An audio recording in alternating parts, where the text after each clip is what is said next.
Good morning all.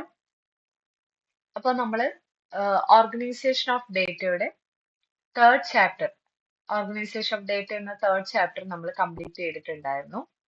അപ്പോൾ അതിന്റെ കുറച്ച് ക്വസ്റ്റ്യൻസ് ഒക്കെ വർക്ക്ഔട്ട് ചെയ്യണമെന്ന് നമ്മൾ ഡിസ്കസ് ചെയ്തിട്ടുണ്ടായിരുന്നു. അപ്പോൾ ആ ക്വസ്റ്റ്യൻസുമായിട്ടാണ് ഞാൻ വന്നിട്ടുള്ളത്. ഓക്കെ, അപ്പൊ നമുക്ക് വെയിറ്റേജ് നോക്കിക്കഴിഞ്ഞാൽ ഈ ഒരു ചാപ്റ്ററിന് വരുന്നത് 4 മാർക്സ് ആയിരിക്കും. ഈ ചാപ്റ്ററിൽ നിന്ന്, ഈ ഒരു ഹോൾ ചാപ്റ്ററിൽ നിന്ന് നമുക്ക് ക്വസ്റ്റ്യൻസ് ചോദിക്കുന്നത്.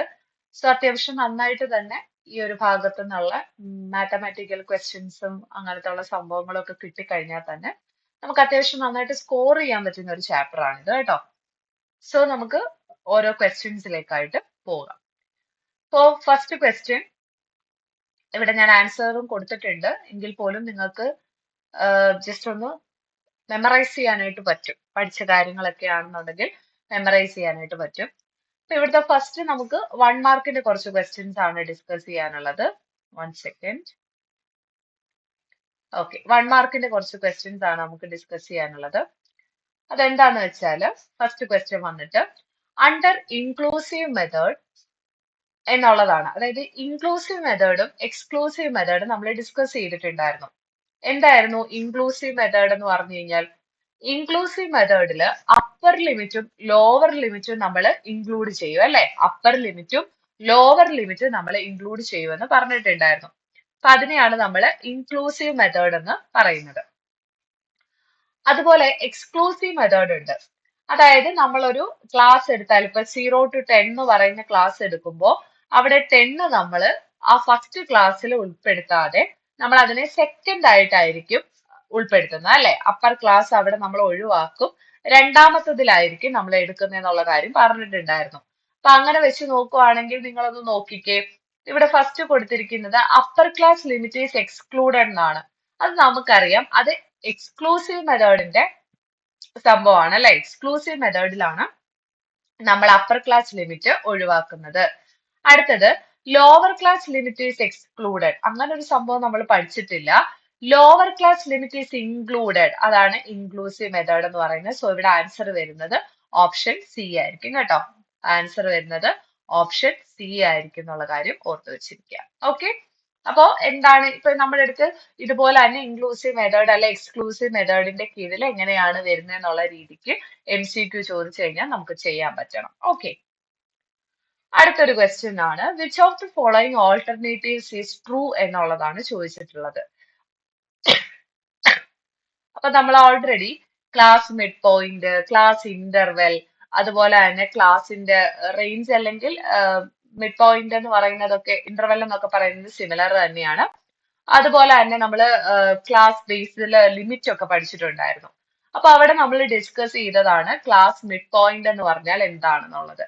ക്ലാസ് മിഡ് പോയിന്റ് എന്ന് പറഞ്ഞു കഴിഞ്ഞാൽ ഒരു എക്സാമ്പിൾ കാണിക്കുവാണെന്നുണ്ടെങ്കിൽ, ഇപ്പൊ ഞാൻ 10 to 20 എടുത്തു. ഇതൊരു ക്ലാസ് ആണല്ലോ 10 to 20.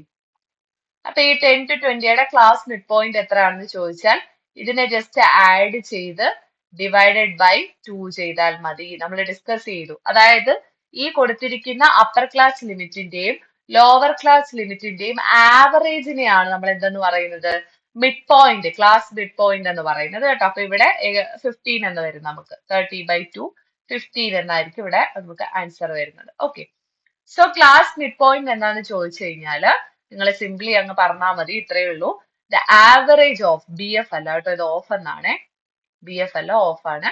The average of the upper class limit and the lower class limit. Okay, അപ്പൊ ഇതിനെയാണ് നമ്മൾ ക്ലാസ് മിഡ് പോയിന്റ് എന്ന് പറയുന്നത്. ഓക്കെ, അപ്പൊ ഇവിടെ ക്ലാസ് മിഡ് പോയിന്റ് അല്ലെങ്കിൽ റേഞ്ച്, നമുക്ക് അടുത്തൊരു ക്വസ്റ്റ്യൻ റേഞ്ചിനെ ബേസ് ചെയ്തിട്ട് ഒരു ക്വസ്റ്റ്യൻ വരുന്നുണ്ട്. അപ്പം ഇങ്ങനെ ക്ലാസ് മിഡ് പോയിന്റ് അല്ലെ ക്ലാസ് ഇന്റർവെല്, റേഞ്ച് അല്ലെങ്കിൽ ക്ലാസ് ലിമിറ്റ്, ഇങ്ങനെയൊക്കെ വേണമെങ്കിൽ MCQ ആയിട്ട് ചോദിക്കാം.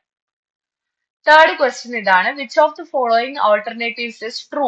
നമുക്ക് എക്സാമിനെ ക്വസ്റ്റ്യൻ ചോദിക്കുമ്പോൾ ഈ ഒരു ഭാഗത്ത് ട്രൂ ആണോ ഫോൾസ് ആണോ ചോദിച്ചേക്കുന്നതെന്നൊക്കെ ഒന്ന് ശ്രദ്ധിച്ചോണം കേട്ടോ. ചിലപ്പോൾ ട്രൂ എങ്ങാനും ആയിരിക്കും, ചിലപ്പോൾ ഫോൾസ് ആണെങ്കിൽ നമുക്ക് ആൻസർ തെറ്റിപ്പോകാനുള്ള പോസിബിലിറ്റി കൂടുതലാണ്. സോ നന്നായിട്ട് ശ്രദ്ധിച്ചിട്ട് മാത്രം ആൻസർ ചെയ്യുക. ഇവിടെ എന്താ ചോദിച്ചിരിക്കുന്നത്, the frequency distribution of 2 variables. ഞാൻ പഠിപ്പിച്ചു, 2 എന്ന് കണ്ടു കഴിഞ്ഞാൽ ബൈ അല്ലെ, ബൈ വേരിയേറ്റ് ആണ് കേട്ടോ. അപ്പൊ B ആണ് ഇവിടെ ആൻസർ വരുന്നത്, ബൈ ആണ്. അങ്ങനെയാണെങ്കിൽ ഞാൻ ചോദിക്കട്ടെ, യൂണിവേരിയേറ്റ് ഡിസ്ട്രിബ്യൂഷൻ എത്ര ആയിരിക്കും വരുന്നത്? യൂണിവേരിയേറ്റില് നമുക്ക് സിംഗിൾ വേരിയബിൾ ആയിരിക്കും വരുന്നത്. യൂണിക്കോൺ അല്ലെ, നമ്മള് യൂണിഫോം എന്നൊക്കെ പഠിച്ചായിരുന്നു. യൂണിസെല്ലുലാർ ഓർഗാനിസം അല്ലെ. സോ യൂണി എന്ന് പറയുമ്പോൾ 1 ആണെന്നുള്ള കാര്യം ഓർക്കുക. ഇത് നമ്മൾ ഏറ്റവും ലാസ്റ്റ് പഠിച്ച ടോപ്പിക്കാണ്. ബൈവേരിയേറ്റും യൂണിവേരിയേറ്റും ഇമ്പോർട്ടന്റ് അല്ലെന്നും പറഞ്ഞ് കളയരുത്, വളരെ ഇമ്പോർട്ടന്റ് ആണ് കേട്ടോ. ഇങ്ങനെ ഈ ക്ലാസ് എന്താണ് ഡിഫറൻസ് ടൈപ്പ് ക്വസ്റ്റ്യൻസ് ഒക്കെ ചോദിച്ചിട്ടുണ്ട്. ഫോർത്ത് ക്വസ്റ്റ്യൻ നിങ്ങൾക്ക് മേ ബി അത്ര പരിചയം ഒന്നും ഉണ്ടായിരിക്കത്തില്ല. Which of the following alternatives is true എന്നാണ് ചോദിച്ചിട്ടുള്ളത്. Statistical calculations in classified data are based on dash എന്നാണ് ക്വസ്റ്റ്യൻസ്. അതായത് നമ്മുടെ ക്ലാസിഫൈഡ് ഡേറ്റ, റോ ഡേറ്റ അല്ല, ക്ലാസിഫൈ ചെയ്ത ഡേറ്റയുടെ സ്റ്റാറ്റിസ്റ്റിക്കൽ കാൽക്കുലേഷൻസ് നടത്തുന്നത് എന്തിന്റെ ബേസിസിലാണെന്നാണ് ചോദിച്ചിരിക്കുന്നത്. അവിടെ ആൻസർ വരുന്നത് മിഡ് പോയിന്റ്സിന്റെ ബേസിസിലാണ് കേട്ടോ. നിങ്ങൾ ആദ്യമായിട്ടായിരിക്കും ഇതിനെക്കുറിച്ച് കേൾക്കുന്നതെങ്കിൽ ജസ്റ്റ് നമുക്ക് മുന്നേ ചോദിച്ചൊരു ക്വസ്റ്റ്യന്റെ ബേസിസിൽ ഞാൻ ചേർത്തുന്നേ ഉള്ളൂ. അപ്പോൾ ക്ലാസ് മിഡ് പോയിന്റ്സിന്റെ ബേസിസിലായിരിക്കും നമ്മൾ സ്റ്റാറ്റിസ്റ്റിക്കൽ കാൽക്കുലേഷൻസ് തീരുമാനിക്കുന്നത് കേട്ടോ. ഇപ്പൊ ക്ലാസിഫൈഡ് ഡേറ്റയിൽ കാൽക്കുലേഷൻസ് തീരുമാനിക്കുന്ന on the basis of class mid point ആയിരിക്കും. ഈ ക്ലാസ് മിഡ് പോയിന്റ് എന്താണെന്ന് നമുക്കറിയാം. അപ്പർ ക്ലാസ് ലിമിറ്റിനെയും ലോവർ ക്ലാസ് ലിമിറ്റിനെയും കൂടെ കൂട്ടി അതിനെ 2 കൊണ്ട് ഡിവൈഡ് ചെയ്യുന്നതിനെയാണ് നമ്മൾ ക്ലാസ് മിഡ് പോയിന്റ് എന്ന് പറയുന്നത്. ഓക്കെ, അടുത്ത ക്വസ്റ്റ്യൻ നിങ്ങൾക്ക് തന്നെ ചെയ്യാൻ പറ്റുന്നതേ ഉള്ളൂ. Which of the following alternatives is true under exclusive method? Exclusive മെത്തേഡിൽ ഇതിൽ ആരാണ് വരുന്നതെന്നാണ്. അപ്പൊ നമുക്ക് ഓരോ ഓപ്ഷൻ ആയിട്ട് നോക്കാം. The upper class limit of A class is excluded in the class interval. നമ്മൾ പഠിച്ചു അല്ലെ. എക്സ്ക്ലൂസീവ് എന്ന് പറയുമ്പോൾ നമ്മൾ ക്ലാസ് ഇന്റർവെല്ലില്, അതായത് ഇപ്പൊ 10 to 20 ഉണ്ടെങ്കിൽ അവിടുത്തെ 20യെ നമ്മൾ ആദ്യത്തതിന്റെ കൂടെ ആയിരിക്കത്തില്ല കാൽക്കുലേറ്റ് ചെയ്യുന്നത്, പകരം രണ്ടാമത്തതിന്റെ കൂടെ ആയിരിക്കും. അപ്പോ ആ ഒരു അപ്പർ ക്ലാസ് ലിമിറ്റിനെ അവിടെ നമ്മൾ ഒഴിവാക്കുകയാണ് ചെയ്യുന്നത്. ആദ്യത്തെ തവണ നമ്മൾ ഒഴിവാക്കും. അതിനെയാണ് നമ്മൾ എക്സ്ക്ലൂസീവ്. അപ്പൊ ഇവിടെ ആൻസർ നമുക്ക് കിട്ടിയേ. ഇവിടെ ആൻസർ വരുന്നത് എ ആണ്. അങ്ങനെയാണെങ്കിൽ ബി നമുക്കൊന്ന് നോക്കാം. The upper class limit of A class is included. Included വന്നാൽ ഏതാണ്? The upper class limit of A class is included എന്ന് വന്നാൽ അത് ഇൻക്ലൂസീവ് ആണ് കേട്ടോ. അത് ഇൻക്ലൂസീവ് ആണ്. അടുത്ത രണ്ടെണ്ണം നമുക്ക് ജനറലി അങ്ങനെ വരാത്തതാണ്, സോ അത് നമുക്ക് വിടാം. അപ്പം എക്സ്ക്ലൂസീവ് മെത്തേഡില് എക്സ്ക്ലൂഡഡ് ആയിരിക്കും എന്നുള്ള കാര്യം ഓർക്കുക കേട്ടോ. അപ്പർ ക്ലാസ് ലിമിറ്റ് എക്സ്ക്ലൂഡഡ് ആയിരിക്കും.